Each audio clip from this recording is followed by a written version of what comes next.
Olá, aqui é o professor Simvaldo. Sinto-me muito feliz por saber que você está acompanhando o meu canal aqui do YouTube, que tem como propósito fazer a divulgação da história de Santa Cruz, também incluindo Areia Branca.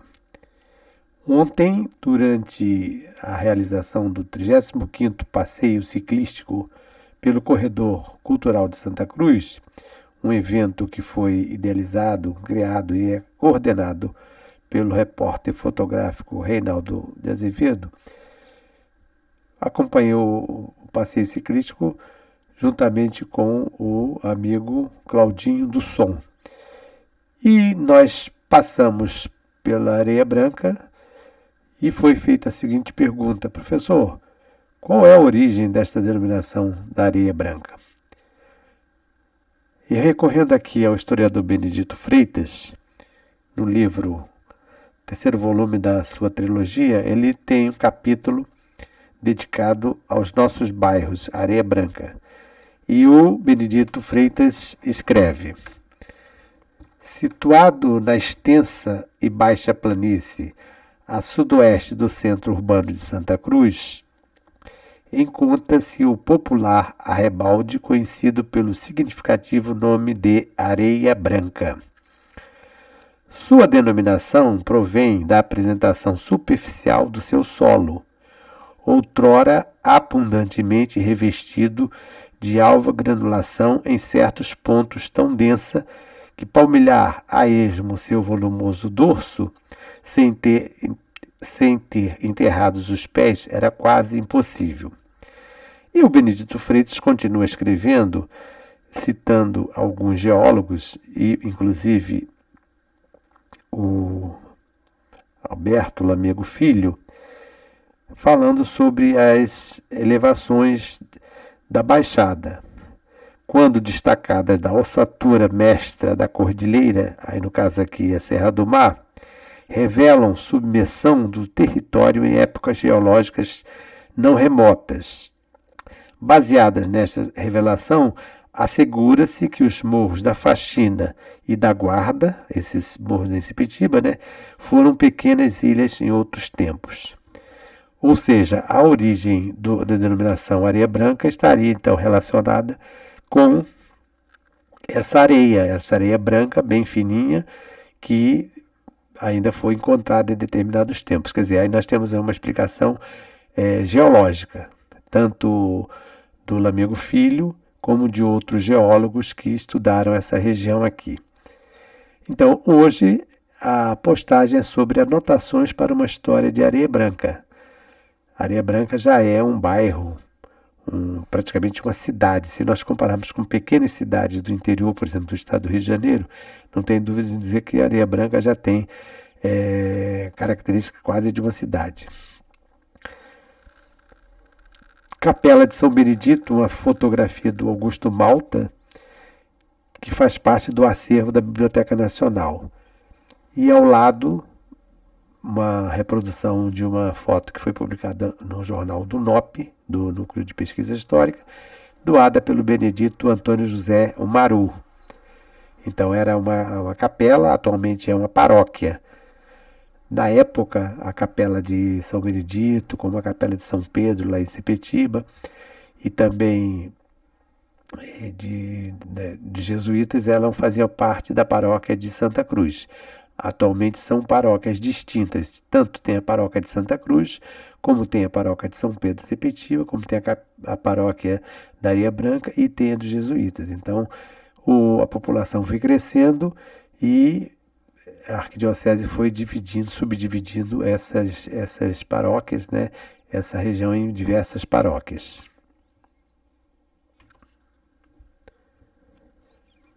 Areia Branca é um bairro intermediário.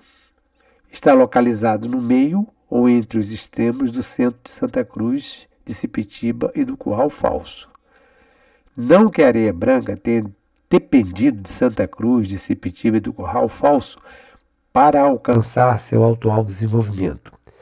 Embora sendo um bairro de passagem, principalmente entre Santa Cruz e Sepetiba, Areia Branca foi alcançando autonomia e consolidando-se como território povoado a partir do núcleo de habitantes formado em torno da capela, atual igreja matriz da paróquia de São Benedito.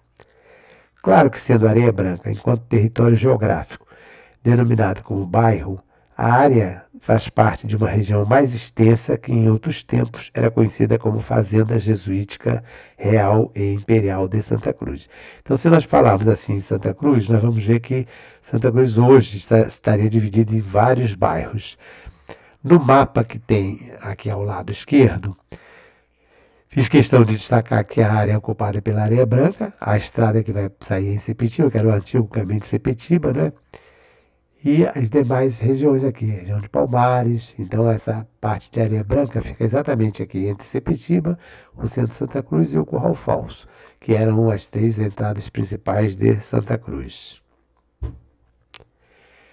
Pelo mapa, um mapa antigo também, do antigo Distrito Federal, o Distrito Federal passou a ter essa denominação após a proclamação da República. Antes da proclamação da República, essa denominação era de município neutro ou município da corte. Por quê? Era um município que fazia, no caso era a capital do Brasil, mas na época da monarquia, então era corte ou município neutro, porque ele tinha uma independência, como tem, por exemplo, o caso do Distrito Federal. Depois esse Distrito Federal foi para Brasília. Então vocês podem observar o seguinte: aqui tem a localização da Areia Branca, o Curral Falso, Sepetiba e as ilhas, Ilha do Tatu, Ilha da Pescaria, com todas os seus canais. Quero chamar a atenção para que vocês observem o seguinte: havia uma disputa na época, no finalzinho do século XIX, em relação à questão da parte territorial. Vocês observem que esse mapa tem uma parte que está incluída como se fizesse parte do município de Itaguaí, da Vila São Francisco Xavier Itaguaí. Esse corte aqui, depois foram feitos vários estudos e chegaram à conclusão que Santa Cruz então ocupava esse território aqui. Inicialmente, isso aqui fazia parte de Itaguaí, do município de Itaguaí.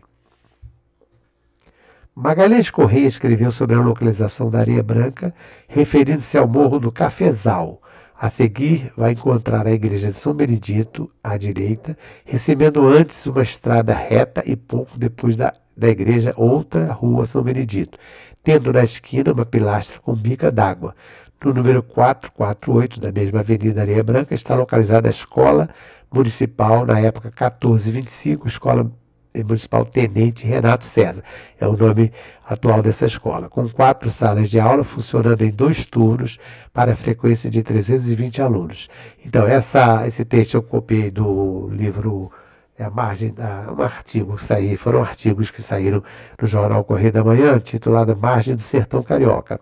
O Magalhães Correia escreveu inicialmente os artigos O Sertão Carioca. Depois esses artigos foram todos reunidos e foi publicado o livro O Sertão Carioca. Depois ele começou a publicar já na década de 30, final da década de 1939, artigos também no Correio da Manhã, toda semana, quinzena, com o título A Margem do Sertão Carioca, que aí já pegava uma outra parte, incluindo Santa Cruz, Campo Grande, Guaratiba, Sepetiba, Paciência. E esse material não foi transformado em livro.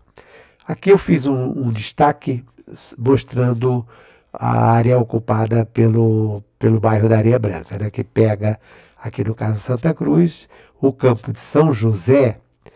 Era um dos campos antigos dos jesuítas, porque, como já falei em outra oportunidade, os jesuítas deram nomes de santos a todos os campos. Eram 22 campos. E aqui o campo de São José, que fica nas proximidades da Areia Branca, atualmente é ocupado pela base aérea. Então a base aérea de Santa Cruz ocupou esse campo de São José. Vejam aqui a Baía de Sepetiba, o canal São Francisco, o canal do Guandu, o canal do Itá, que esses canais foram abertos com a participação dos escravizados. E na década de 30, quando houve o trabalho de saneamento de Santa Cruz, a Baixada de Sepetiba, esses canais foram todos eles limpos, mas foi mantido aqui o traço. Observe que os canais eles têm um sentido retilíneo, já os rios são sentidos sinuosos, olha aqui a diferença. Então, que foram abertos com participação dos escravos. E tem uma vala também aqui, ó, vala do Goiaba, que ela passa ali para as proximidades da Areia Branca, quase chegando a Sepetiba. A escola, que eu me referi anteriormente, Tenente Renato César, o prédio ainda está lá, é uma das escolas antigas e também uma das escolas mais procuradas, é uma foto do Arquivo Geral da cidade do Rio de Janeiro, também de autoria do Augusto Malta. E os bondinhos, por que esses bondinhos estão aqui? Porque eles vinham da Rua Senador Camará, seguiam pelo antigo caminho do Gado, que é a atual Rua Álvaro Alberto, passava pelo Largo do Bodegão. No Largo do Bodegão, ali nas proximidades do Matadouro, existia uma estação. Havia uma estação, então, no Matadouro, outra na Areia Branca e a final em Sepetiba. E esses bondinhos, vocês observem o seguinte, era puxado por parelha de burros. Havia uma parte aqui para o transporte dos passageiros e um setor que eles atrelavam aqui para transporte de cargas. Existe uma tabela, uma ocasião eu coloquei uma tabela de publicar, escrevi um artigo uma vez sobre os bondinhos de Santa Cruz, no Jornal do NOP, número 8, colocando inclusive os preços que eles cobravam por pessoas, por cargas, a quantidade de galinhas, de porcos, porque eles transportavam tudo. Então, qual era o percurso? Havia duas linhas, uma linha que saía de Senador Camará, ali nas proximidades da estação ferroviária, e vinha até Sepetiba, passando pelo Matadouro e passando pela Areia Branca. E havia uma outra linha que saía também da Senador Camará e ia até Itaguaí. Ela é chamada Ferrocarril. Assim, Areia Branca, que hoje corresponde a uma área urbana bastante povoada, é um bairro dentro da grande região administrativa de Santa Cruz e da cidade do Rio de Janeiro. Como já tive a oportunidade de falar aqui, nos 170 anos em que Santa Cruz esteve sob a administração dos padres jesuítas, a região era dividida em campos ou currais em um total de 22. Considerando o mapa das comunidades, com localização geográfica das comunidades da paróquia de São Benedito, que pode ser visto no site da paróquia, a partir desse site que está aqui, fazendo uma interposição com a cartografia histórica, é possível deduzir que a antiga região que ocupa o atual bairro de Areia Branca, entre 1589 e 1759, período em que Santa Cruz foi administrada pelos padres jesuítas, fazia parte dos campos ou currais de Sapucu e São José. Então, esse mapa das comunidades com localização geográfica é um mapa que foi produzido pela Arquidiocese, mostrando onde ficam localizadas comunidades religiosas, no caso as capelas. São Miguel, São Francisco, Sagrada Família, São José, Pai Eterno, Fátima, Guadalupe e a paróquia de São Benedito, que é agora responsável por todas essas capelas, é Aparecida. Campos, Sapucu e São José.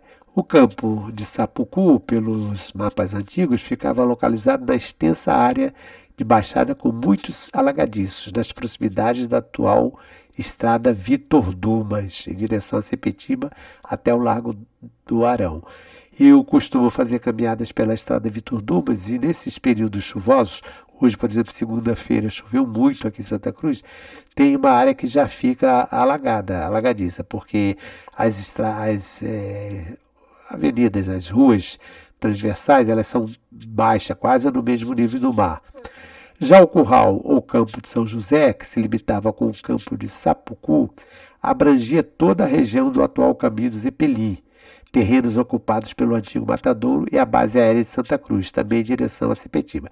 Este caminho do Zeppelin é aquela ruazinha, aquele caminho que fica ao lado da entrada principal da base aérea de Santa Cruz. Ele vai até Sepetiba.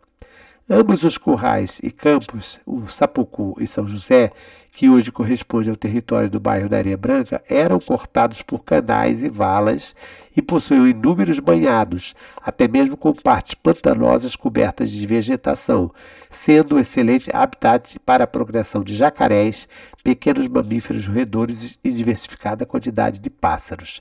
Então, aqui já tem um mapa um pouquinho mais recente, mostrando o campo de São José e o campo do Sapucu.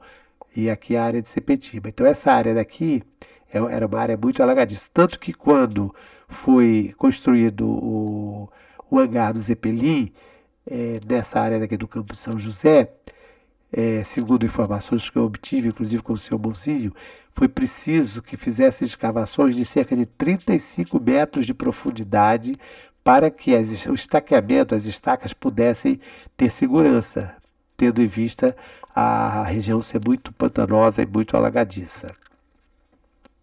Há várias referências às caçadas feitas nos campos de Santa Cruz. É bem provável que o imperador Dom Pedro I e alguns viajantes que vinham a Santa Cruz com interesse na caça, como o príncipe Adalberto da Prússia, tenham percorrido os brejais dos campos de Sapucu e de São José, em busca de pequenos animais. O botânico José de Saldanha da Gama, que foi um dos grandes administradores da Imperial Fazenda de Santa Cruz e autor da história da Imperial Fazenda de Santa Cruz, descreve no capítulo em que trata do regime das águas uma incursão que fez há 152 anos pelas terras hoje ocupadas pelo bairro da Areia Branca. Então, o Saldanha da Gama, na época, era administrador e, em uma determinada ocasião, ele resolveu percorrer toda a extensão e ele faz um relato. O príncipe Adalberto da Prússia, ele esteve em Santa Cruz em 1842 e nesse livro Brasil, Amazonas e Xingu, tem informações sobre a presença dele aqui e o interesse dele em fazer caçar jacarés. Então escreveu Saldanha da Gama. Aqui tem o livro, a história da Imperial Fazenda de Santa Cruz. No ano de 1869, no mês de setembro, se bem nos lembramos, fomos pela primeira vez percorrer o canto da fazenda que mais se aproxima do oceano, no caso, como eu falei, o Sapucu, né? Insistimos em passar do ubérrimo campo de São José para a planície do Sapucu, por cima de um precipício de lama oculto por uma grande massa de vegetais aquáticos. O obstáculo se nos apresentou com tal grau de importância que nos moveu a curiosidade de conhecer um extremo ao outro, o famoso canal, não de água, mas de lama podre. Em suma, verificamos ser o tal canal mais uma prova evidente dos labores dos jesuítas. Medimos nele ser 5 quilômetros e 380 metros de comprimento, a contar da margem esquerda do Itá e a terminar ao oceano. Este canal, destinado ao escoamento e distribuição da água dos campos de São José de Sapucu, é ali conhecido pelo nome de Vala da Goiaba. Da mesma margem do Itá, mas muito mais perto do seu ponto de junção com o Guandu e, portanto, a grande distância da Goiaba, os padres abriram o canal mais estreito e muito menos profundo que qualquer dos outros, do chamado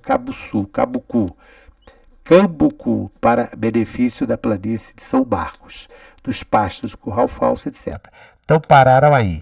Um grande número de valas foi escavadas em diferentes direções, ligando entre si os rios Itaguaí, Guandu, Itá, São Francisco e as valas da Goiaba e do Cambucu, e com tal sistema que qualquer dos campos de Santa Cruz é limitado em todas as suas faces por um dos rios, por um canal e por uma das duas pequenas valas.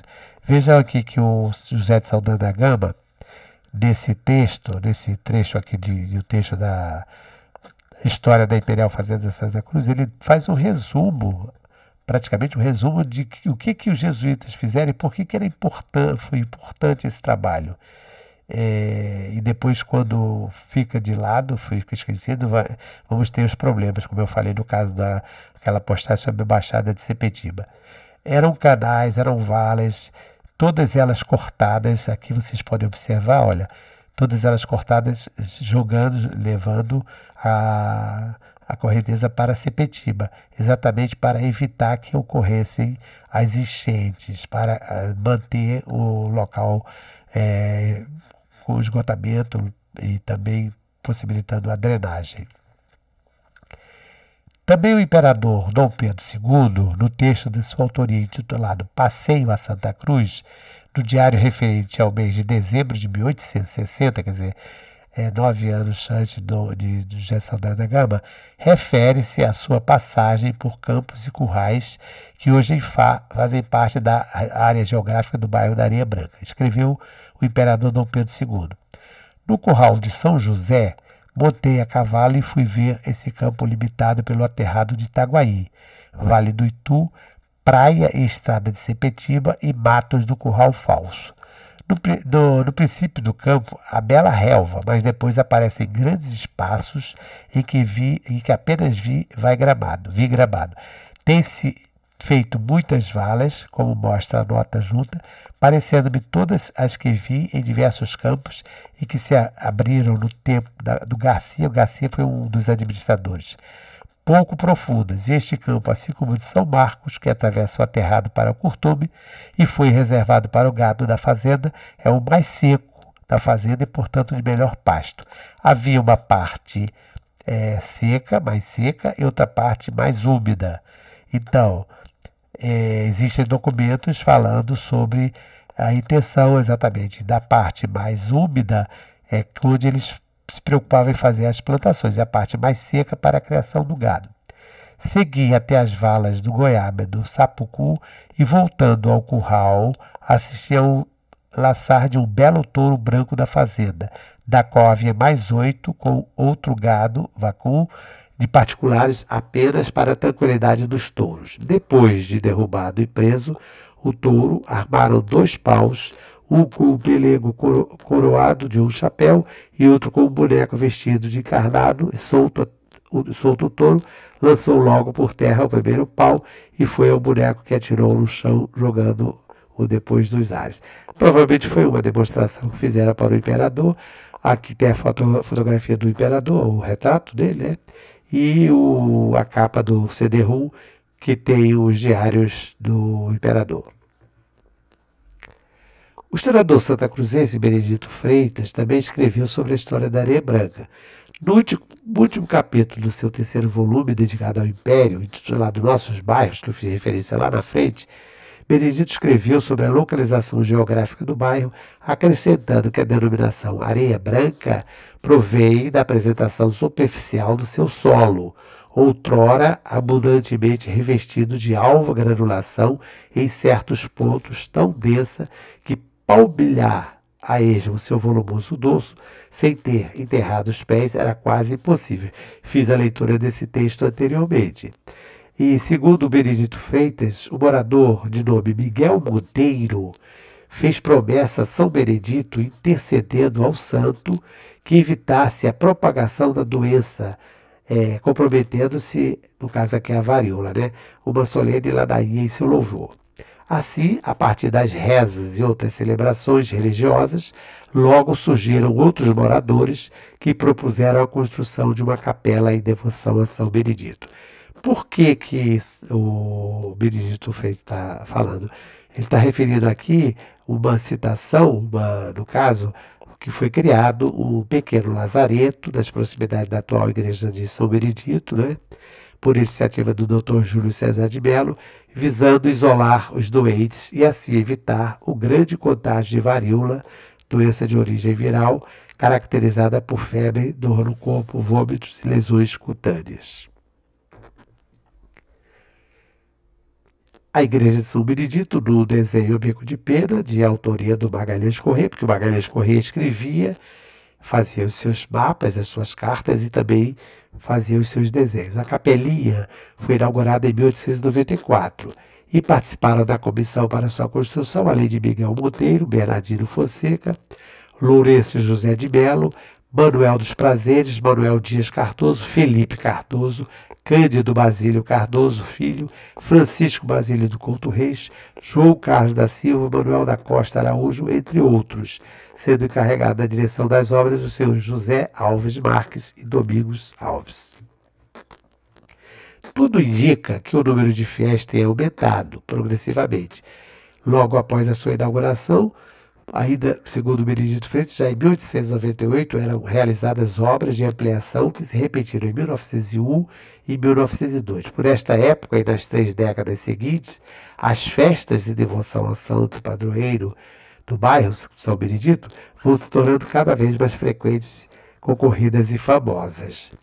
Aqui tem dois recortes dos jornais, né? O jornal a imprensa de 10 de julho de 1909, relatando sobre essas festas. Realiza-se no corrente mês a grande festa do corrente mês, no caso aqui é outubro, né? Outubro, embora que a nota seja de 10, a festa sobre geralmente é em outubro, mas aqui hoje haverá ladainha e leilão de ricas prendas. Amanhã, domingo, haverá alvorada, bando precatório, missa solene, procissão, tedeu, leilão de lindas prendas, música e fogo artificial. A tribuna sagrada subirá ao Monsenhor Dr. Líbio de Castro, que pregará ao Evangelho. A festa será abrilhantada pela banda de música Ginásio Musical Recreativo 24 de Fevereiro. Esta questão aqui do caso do púlpito aqui do Monsenhor, o Benedito Freitas se refere que estas missas eram celebradas com a participação de 3 sacerdotes e que um deles fazia sempre a pregação. Aqui outro recorte. Santa Cruz realiza-se hoje a grande festa de São Benedito da Areia Branca. Custará a solenidade de missa solene e sermão, às 10 horas pelo padre Rossetti e à noite tedeu a bênção do Santíssimo Sacramento. Os festejos externos constarão de quermesse, leilão de prendas, música, etc. A revista da Sociedade Musical Francisco Braga, em edição comemorativa do 50º da sua fundação, publica artigo que ilustra de forma bastante elucidativa como ocorriam as festas de devoção a São Benedito na Areia Branca, comparáveis aos tradicionais festejos na Basílica de Nossa Senhora da Penha. O artigo, que foi publicado sob a responsabilidade da diretoria da Sociedade Musical Francisco Braga, que exerceu o mandato entre 22 de janeiro de 1956 a 22 de janeiro de 1958, refere-se à participação das duas principais bandas de música de Santa Cruz, banda do Ginásio Musical Recreativo 24 de Fevereiro e a banda da Sociedade Musical Francisco Braga, em uma das festas de São Benedito na Areia Branca. O encontro das duas extraordinárias bandas de música, que tinha todos os componentes para se tornar uma grande rivalidade, como em outras oportunidades, foi, no entanto, um dos mais belos momentos de confraternização, harmonia e congraçamento, quando todos os músicos de uma e de outra banda se reuniam para tocar em conjunto sob a regência do maestro e professor Albertino Pimentel. Os maestros regentes das duas bandas Plínio Salgado, da Sociedade Musical Francisco Braga, e Manuel Moutinho, o Nel, do Ginásio Musical Recreativo 24 de Fevereiro, executaram como simples músicos e o concerto foi realizado em meio à grande admiração de mais de 2.000 romeiros de São Benedito, que vibraram de satisfação não só pela perfeita execução do conjunto, como por verem unidas em um só coreto as duas rivais mais excelentes bandas de música. Aqui temos uma foto publicada na revista O Malho da banda do Ginásio Musical Recreativo 24 de Fevereiro e também da banda da Sociedade Musical Francisco Braga, a primeira de 1912 e a segunda de 1907.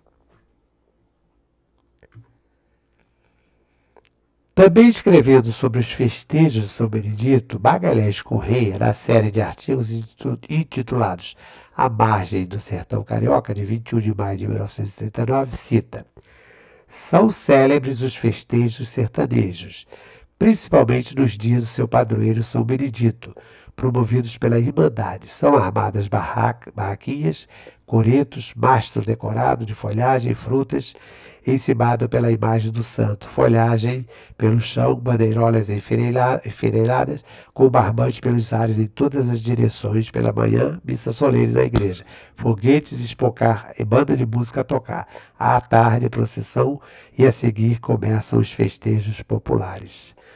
Aí tem aqui a festa de São Benedito da Areia Branca, Curata Santa Cruz, aspecto do arraial e festa e grupo das gentis cantoras na missa solene.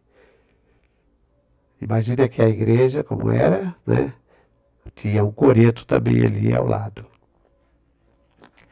Ao som da filarmônica, dançam, jogam e compram glodice nos tabuleiros das doceiras, outros bebem garapa e parati, nas barracas arrumadas em volta do terreno. Aparecem tocadores de cavaquinho, viola, violão, harmônica, dando início a desafios de trovas.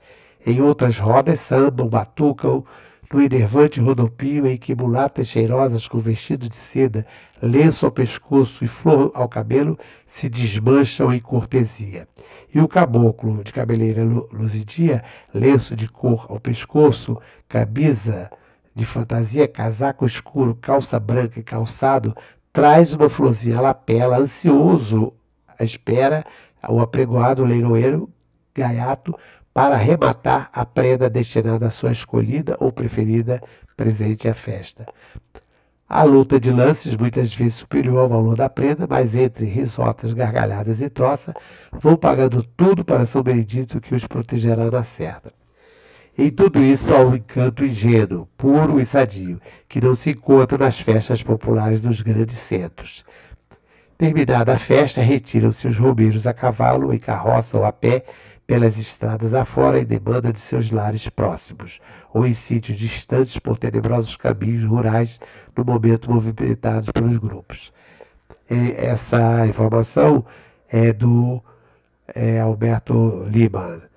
Aqui nós temos a Capela de São Benedito, da Areia Branca, em dia festivo.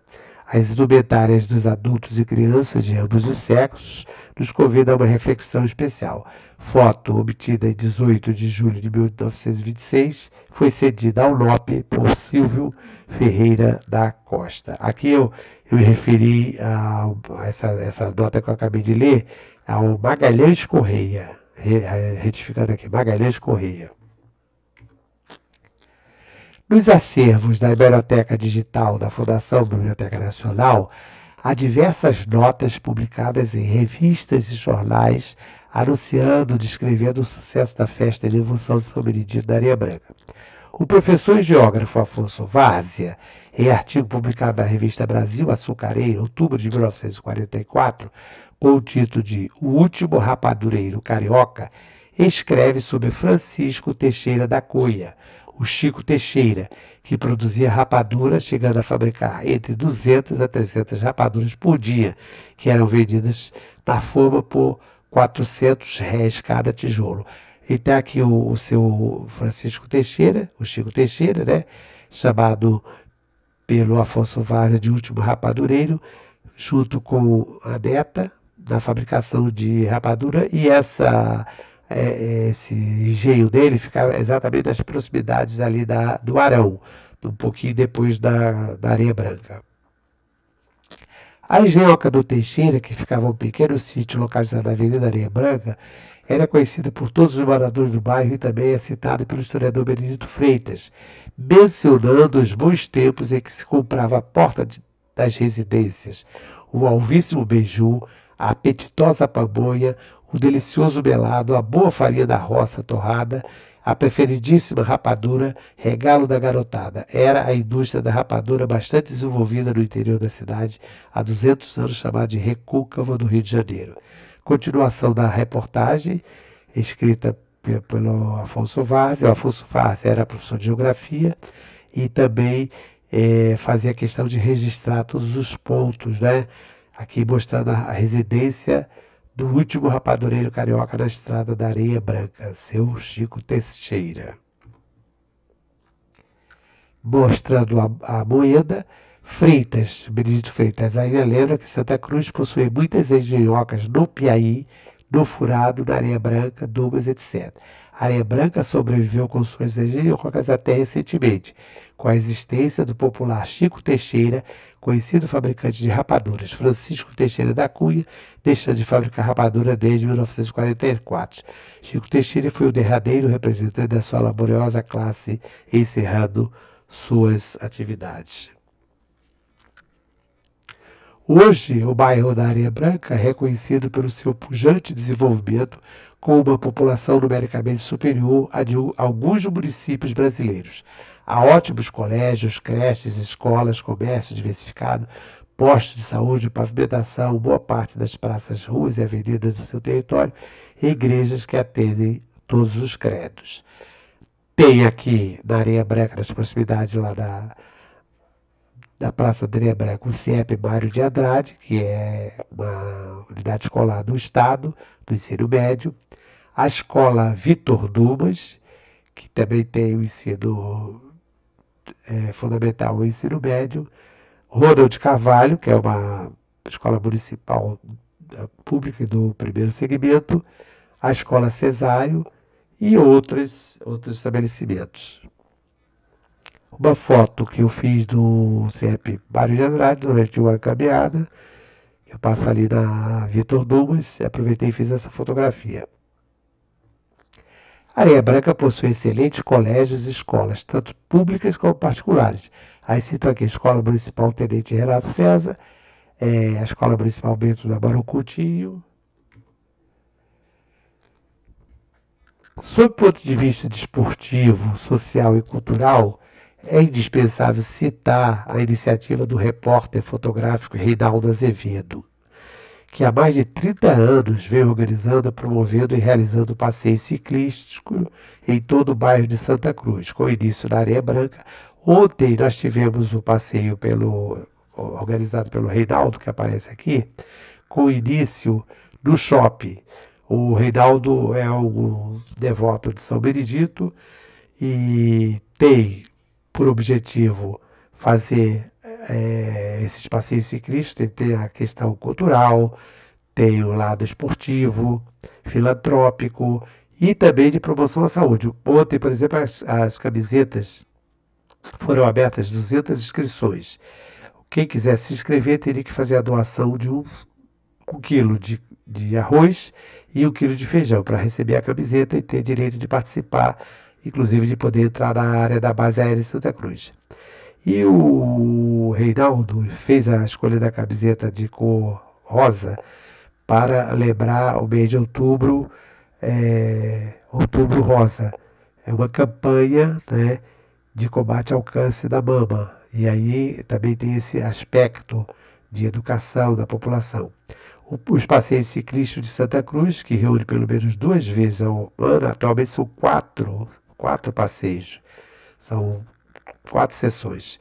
Reúne cerca de 300 atletas. Ontem foram apenas 200, porque também está havendo por parte das autoridades que isso não é uma coisa feita assim sem mais nem menos. Isso tudo tem uma organização, tem uma legislação, inclusive tem que pagar uma taxa. O Reinaldo consegue, graças ao apoio às vezes de políticos e tudo mais, a isenção, mas tem que se pagar uma taxa de mais de R$1.000. E a exigência para diminuir o número, passar para 200, é em função da questão da segurança, porque tem que fechar determinadas ruas por algum tempo, né?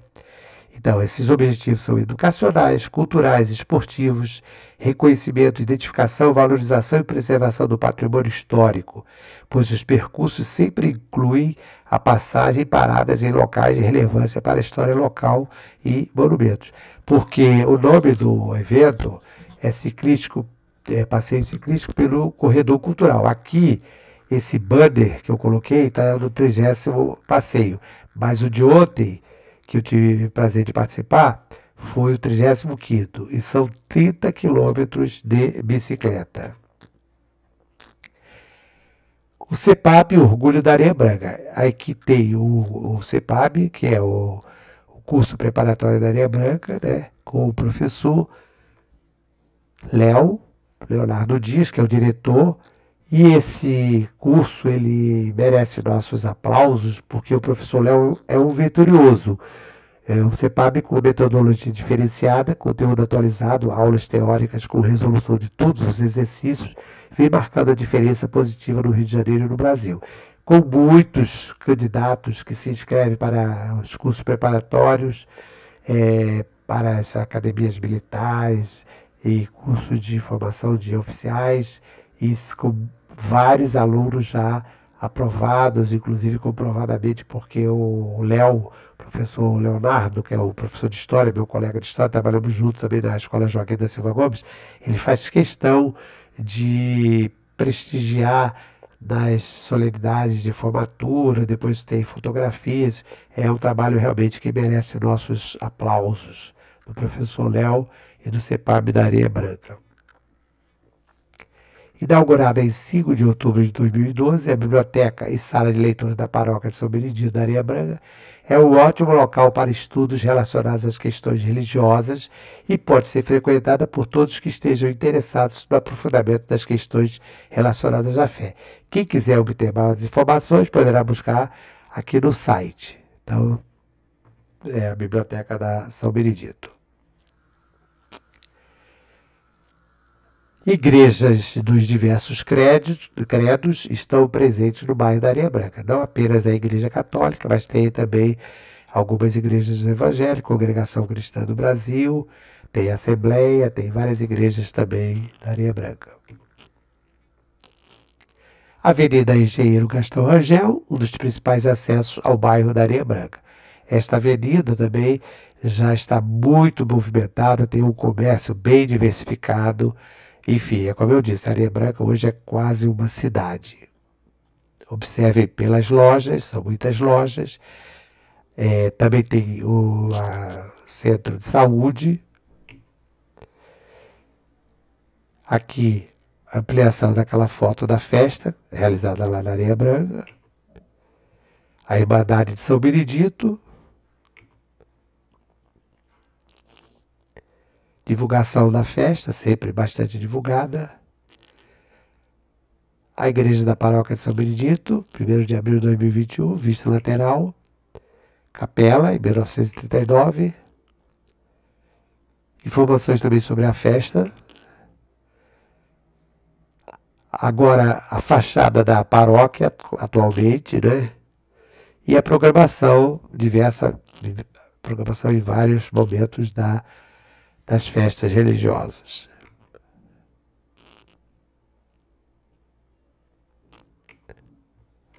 Então, encerramos aqui esta apresentação sobre a Areia Branca, com fotos, recortes publicados no Jornal do Brasil. Se você tiver gostado, não deixe de compartilhar e fazer comentários. Até uma próxima oportunidade. Aqui é o canal do YouTube do Professor Sivaldo. Fico muito feliz por você estar me acompanhando até hoje. Obrigado.